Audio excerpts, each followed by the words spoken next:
Fine. Do we look at the camera, or do we look as though we're looking forward and chatting to the cabbie? Or... Where are you off to then? To the castle. Off in. So what do you do down in Cardiff? Well, we restore instruments, sell instruments, a bit of everything really. Everything from educational instruments, rentals, all the way up to sort of nice instruments for professionals and bows as well to go with them. So do you run the show? We do. As of 2 years ago, we worked for the business for a long time. Dan got into it through nepotism, didn't you, Dan? I did, yeah, for my sins. We worked together for how many years now? It's about 18 years. Yeah. So, What is your favourite violin that you've ever bought from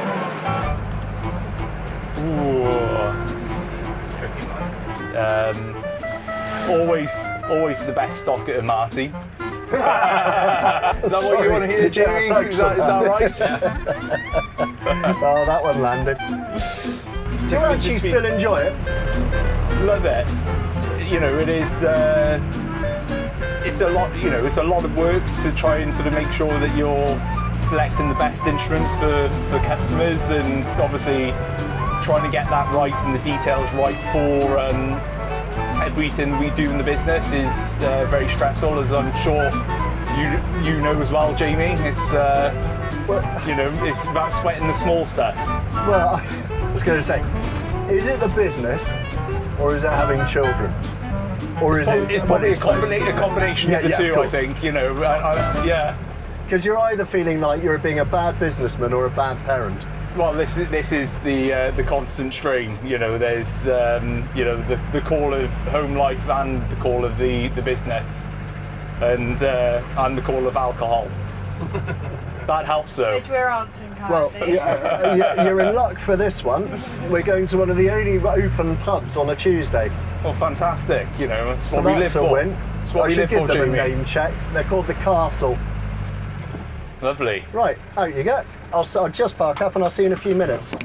You bought the shop, the Cardiff Violins, Yep. from your father and Yep. Cecile Yep. 2 years ago, 3 years ago. 2024, so yeah, May. How's it going? Yeah, it's getting better and better year on year, I think, is the way. You've been at Cardiff Violins since 2007. Yeah. So you got the Great Crisis, the financial crisis, Brexit, COVID, Ukraine war. Liz Truss didn't help. So it's hardly the easiest time to run a business.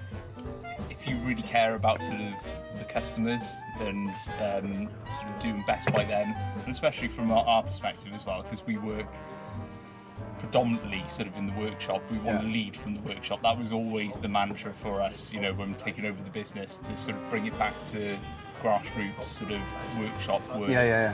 And then obviously the selling and stuff, you know, of the instruments and procurement and that stuff then comes after.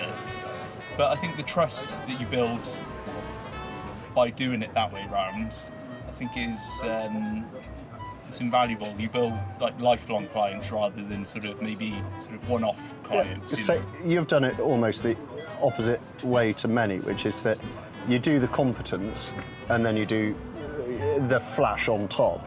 So you're more all trousers, no talk, and the front of the house can be all the talk and no trousers behind. I would say we put ourselves through the mill on sort of the basics, haven't we? Sort of, Yeah. you know, on the restoration side of But I it. think it's also doing what you love, because I mean, from the workshop side of it, that's what we both started with. Well, as in, you didn't start with that, but you joined that, and that's really where you sort of fell in love with that aspect of the business. But doesn't running... I mean, running a business has got to get in the way of the stuff you enjoy doing.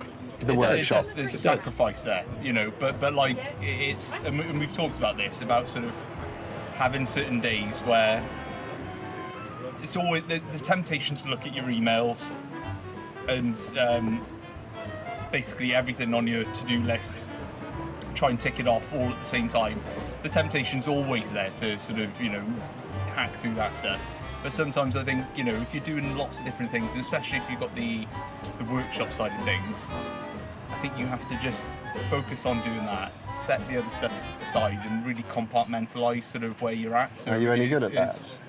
I'd say I'm getting better. I mean, it's been a learning process, but it's like obviously early doors, it was a lot of Scrabble, but we knew it would be a lot of Scrabble. It's always difficult as well with shops because the reputation's very much sort of linked to the person, you know, like it's for us anyway, you know, it is, you know, our names aren't on above the door. It's, you know, it's Cardiff Violins. It's not sort of Dan and Joe Violins, you know, but it is reputationally it's you. It still is you and what you bring to the table. And if people come to you and they'll know you do a good job of getting your violin to sound the best that it possibly can, then, you know, you've won their trust. You know, that's fundamentally. And they'll tell others. Yeah, absolutely. I think being a maker is a hard life, though, in terms of, you know, we haven't gone that way, and I think that, you know, if you can make it work, I respect that. You know, if you can find the clients, you're doing a good job as a maker. I think the international market's been kicking things on, though, with deceased makers. You know, I think the demand for certain certain grades of instrument has been, the appetite's been enormous. Well, we've killed a few off, haven't we?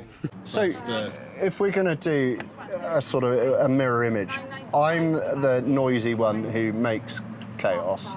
Sarah's the organised one who works her way through from sort of left to right on the in trays. How does that map on you two? Well, I'm you.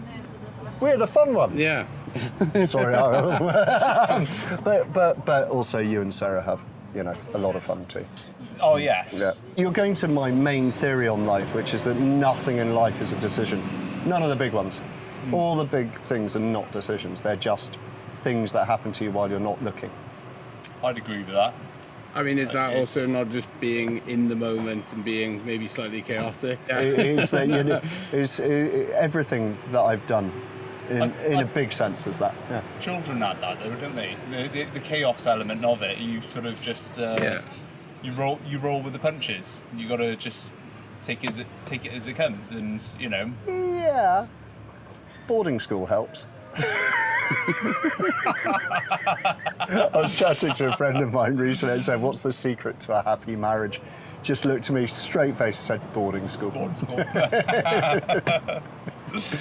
I love them very much. Important note. I feel like that needed to yeah, it's absolutely mandatory. No, you're done. Thank you, Polly. Guys, you're brilliant. You're not. When I started this series, I thought it'd be a great opportunity to show the world how likeable and efficient Amati is. Good people for good times. What I've discovered just on our first episode is that we're not unique in this. Cardiff Violins are excellent men doing a terrific job. And I think if the rising tide floats all ships, I would like to say that Cardiff Violins are just lovely to be around and very good drinking buddies. All the best. See you in the next one. I'm Eleanor. I'm the child of James and Sarah. I'm here with Polly, who's been doing work experience for a week, and Amati. Oh yeah, so I went up to London for the day today to help set up for the next auction. It's different, definitely. What do you think you'll miss the most? From working here. Yeah.